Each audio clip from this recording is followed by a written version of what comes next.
Akala ko, Dear Uge, na wala nang inis ko kay Dahlia. Pero hindi pala. At mukhang lalong lumalaki pa. Grabe siya. Porque hindi niya nakuha yung anak ko. Ngayon naman, ang gusto niya agawin sa akin yung mga kaibigan ko. Wari pa siya, nagmamalasakit. Pero ang totoo, gusto niya lang ipamukha sa akin na mas mayaman na siya. Hindi pwede to, ha? This means war. Arr. Ma? Are you okay? Of course, anak. Everything's okay. Ma, nagpapasama nga po pala si Yaya dun sa coffee shop. Kaya lang, hindi po ko pwede eh. Gusto niyo kayo na lang po?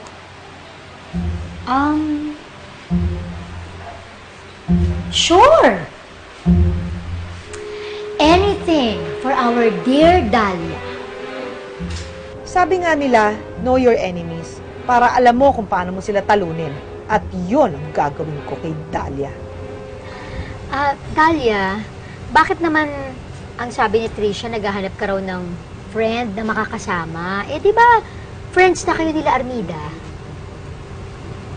Alay, ma'am. Alam niyo naman na at home po ako sa inyo eh. Kaya kayo yung gusto kong makasama. If I know, dahil ako lang talaga ang gusto niyang yabangan. Isasabihin po ako sa inyo, sa totoo niyan, may problema po kami ng asawa ko. Di ba, napagdaanan niyo na po yun ni Sir. Baka naman may mapayo kayo sa akin. Kita mo na, Dear Uge. Diin ba talagang naghiwalay kami ng mister ko? Panay trabaho po kasi ng asawa ko eh. Busy-busy ho, wala na ho siyang time sa akin. Alay, ma'am, dapat ko bang sabihin sa kanya na tigilan niya na magtrabaho at bigyan naman niya ako ng oras? Dapat ba? Sa oras na yon, Dear Uge, gusto ko siyang sabihan. Bakit naman kita papayuhan na mag-usap kayo? Diba, pera lang naman ang habol mo? Kaya nga pinapamukha mo sa akin na mayaman ka na. Alam mo, Dahlia, tama ka na pagdaanan ko na yan.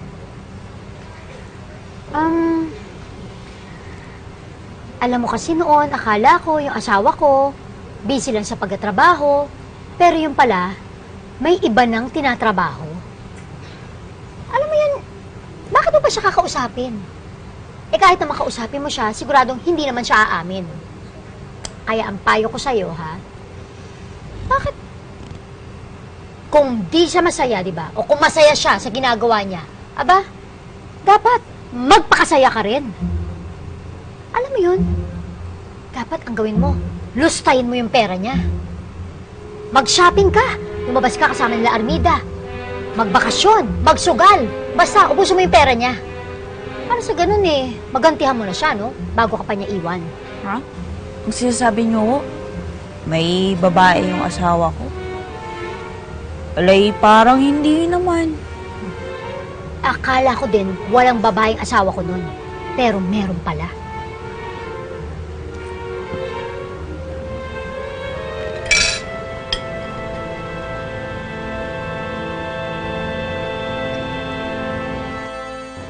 Lumipas ang ilang araw, Dear Uge, hindi na kami ulit nakapag-usap ni Dahlia.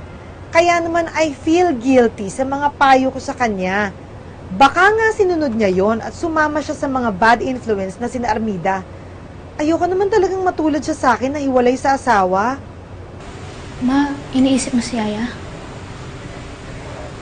Bakit mo naman nasabi yan? Kasi namimiss ko na rin po siya eh.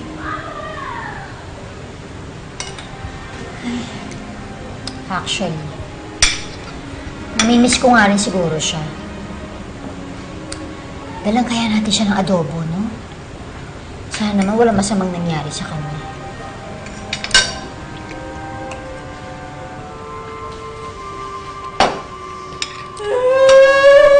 Ayun.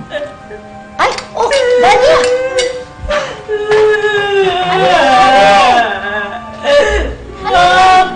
Mama, forever! Iwalay na kami!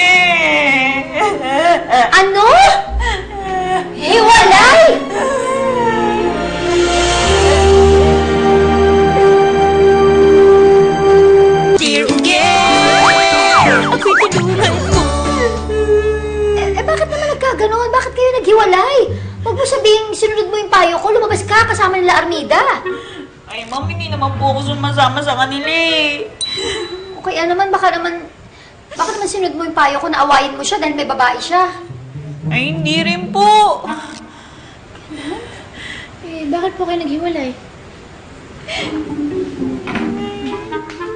Alay, sinubukan ko po kausapin eh. Kaya lang, wala siyang oras sa akin. Busy daw siya. Puro na lang siya trabaho na trabaho. Ikaw naman, Dahlia. Ay, ayun, iniwalayan ko po. Ano ka ba naman? Eh, syempre naman, ginagawa naman niya yun para lang maibigay lahat ng gusto mo, di ba? Eh, ma'am, hindi naman mahalaga sa akin yun eh. Ang mahalaga sa akin eh, magkaanak ako eh. Hindi man po sa akin importante yung pera eh. Pero sa kanya parang mas mahalaga yun. Yung maging mayaman siya kaysa bumuo kami ng pamilya. Nakakaloka, ma'am. Nako, Dear Uge, mali yata ang naisip ko na mukhang pera lang si Dahlia. Ano ba itong nagawa kong gusot? Dear Uge, nag-guilty ako sa ginawa ko kay Dahlia. Kaya naman gumawa ako ng paraan para maayos niya ang kanyang marriage. Anong ginagawa ng asawa ko dito? Ma'am, alis na lang Ay, ako. ano ka ba? Ay, hindi. Sandali, Dahlia. Ano ka ba? Mag-usap kayo. Ayusin niyo yan. Alay, ma'am, nakakahiya na po. Sobra na po istorbo ko sa inyo. Pati kayo nag-ayos ng problema ko eh. Ano ka ba, Dahlia? Mali-mali yung in-advise ko sa'yo. Kaya sorry, ha. Ngayon, mag-usap kayo na mister mo. Please give me a second chance. Ikaw naman kasi. Eh, napaka-busy mo. Alay, 7 years na tayong mag-asawa. Alam mo namang pangarap kong maging mommy eh. Ay, paano mangyayari yun kung wala kang oras sa akin? I just focus on my work for you, for our future. I liked you. I was poor before. That's why I want the best for us. Tama na, Dahlia. Para rin naman sa inyo yung ginagawa niya. Alam mo, Ya, a wise person once said, it's better to be kind than to be right. Kaya, huwag niyo na po isipin kung tama po kayo. Ang importante po, naintindihan niyo po siya.